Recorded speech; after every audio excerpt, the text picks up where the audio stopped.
শুভ সকাল। আমার village kitchen ব্লকে সবাইকে স্বাগতম। অনেক দিন হয়ে গেছে কোনো ব্লগই ছাড়তে পারছি না। এরকমই এখনও 1-2 মাস চলবে আমার এরকম। যখন একটু সময় পাবো তখনই একটা ব্লগ বানাবো। তো প্রতিদিন ব্লগ দিতে পারছি না। তা দেখো, ঘুম থেকে উঠে সব কাজ সেরে টেরে মেয়েরা এদিক ওদিক চলে গেছে, আমি কিছু বিড়ি নিয়ে বসে গেছি বিড়ি বাঁধতে।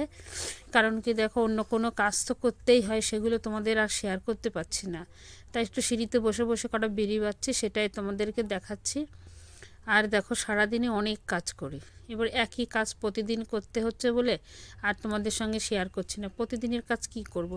আজকে দেখো সব কাজ সেরে টেরে করার পরে বিড়ি বাঁধলাম। বিড়ি বাঁধার পরে দেখো এখনই চলে আসলাম, এই যে বিকালের বেলা হয়ে গেল, সন্ধ্যার সময় চলে আসলাম কালী পুজো বাড়িতে। দেখো আমরা খেতে বসে গেছি সিটের কাছে, কিন্তু এখনও থালা পরিষ্কার হয়নি। তার জন্য দেখো এখন থালাগুলো পরিষ্কার হয়ে গেছে। আর আমার ছোট মেয়ে আর ওর বাবা এক পাশে বসেছে, আমি আর আমার বড় মেয়ে এক পাশে বসেছে। দেখো আমার দেওরের মেয়ে, আমার ননদের ছেলে এর পাশে দেওরের মেয়ে, ওই দেখো আমার যা। আমরা সবাই 4-8 জন পাশাপাশি বসে গেছি খিচুড়ি খেতে। কালী পুজো বাড়িতে এসেছিলাম। তো রাত্রেবেলা দেখো খিচুড়ি, ঘ্যাট আর দিয়েছে, আর লাস্ট দেবে পায়েস। তো সেটাও তোমাদের সঙ্গে দেখাবো। তারপরে দেখো এখান থেকে খিচুড়ি টিচুড়ি খেয়ে এসে চলে আসলাম একটা কাপড় কিনতে মেয়ের জন্য। দেখো একটা ছোট ব্লাউজ কিনে নিয়েছি, মেয়ে সরস্বতী পুজোয় পরবে, তাই একটা হলুদ কালারের শাড়ি আর একটা লাল কালারের ব্লাউজ কিনে নিলাম। দেখো আমার ছোট কাপড়টা দেখেন,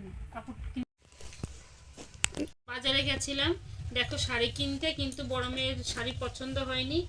কালকেই তো সরস্বতী পুজো, সেজন্য শাড়ি এর পছন্দ হয়নি, অনেক দেরি হয়ে গেছে বলে ঘর থেকে দিয়ে দিয়েছে একটা মেয়েকে শাড়ি। আর বাজার থেকে দেখো একটা ব্লাউজ কিনে নিয়ে এসেছি। আমার কাছে সাদা ব্লাউজ ছিল না মেয়ের জন্য, তাই দেখো একটা সাদা ব্লাউজ কিনে নিয়ে এসেছি। আমার এই কালারের ব্লাউজ আছে, কিন্তু মেয়ে বলছে সাদা ব্লাউজ করবে, তাই সাদা ব্লাউজ নিয়ে আসলাম। আর ছোট মেয়ের জন্য দেখো, ছোট মেয়ে নিজেই বললো একটা হলুদ কালারের শাড়ি পরবে, তাই দেখো একটা হলুদ কালারের শাড়ি কিনে নিয়ে আসছি। আর দেখো আমার ছোট মেয়ের জন্য একটা ব্লাউজ কিনে নিয়ে এসেছি। কত সুইট লাগছে ব্লাউজটা, দেখো হাতের কাছে আবার নেট করা, পিঠের কাছে কাজ করা। তা দেখো ব্লাউজটার দাম আবার 100 টাকা নিয়েছে। এই কেনাকাটা করতে গেছিলাম বাজারে, অনেক সময় হয়ে গেছে।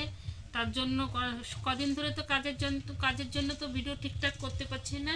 আর বাজারে এত ভিড় ছিল, তোমাদের সেই দোকানে বসে শেয়ার করতে পারলাম না, তাই বাড়ি এসে দেখালাম কি কি কেনাকাটা করে এসেছি। কালকে সরস্বতী পুজো, সকালবেলা মেয়েরা অঞ্জলি দিতে যাবে, তার জন্য দেখো এখন এগুলো গুছিয়ে রেখে নিলাম।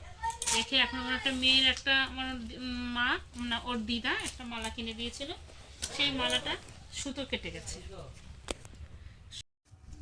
দেখো আমি বাজার থেকে এসে আমি মালাটা নিয়ে বসেছি, মানে মেয়ের একটা মালা দিয়ে কিনে দিয়েছিল দিদা, ঠিক আছে। তাই সেই মালাটা নিয়ে বসে গেছি সেলাই ঠিক করার জন্য। দেখো আস্তে আস্তে দেখো ঠিক করতে শুরু করে দিয়েছি। মেয়ে কালকে এটা পরবে, ওর দিদা দিয়েছে খুব শখ করে, তো তার জন্য